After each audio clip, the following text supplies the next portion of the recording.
Today we'll talk about how can you fix this problem or know how you can do that on your Lemon8 app. So you just follow these ways and it's going to work with you. All you have to do in the first you just click on settings here. So then it's going to take you to your profile. It's going to show for you like this.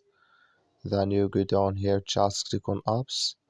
You come to apps list. In here you're looking for Lemon8 app or just click on search. Then here add Lemon8, it's going to show for you like this here. Click on it. So then it's going to take you to this list. Click on for stop, click on OK.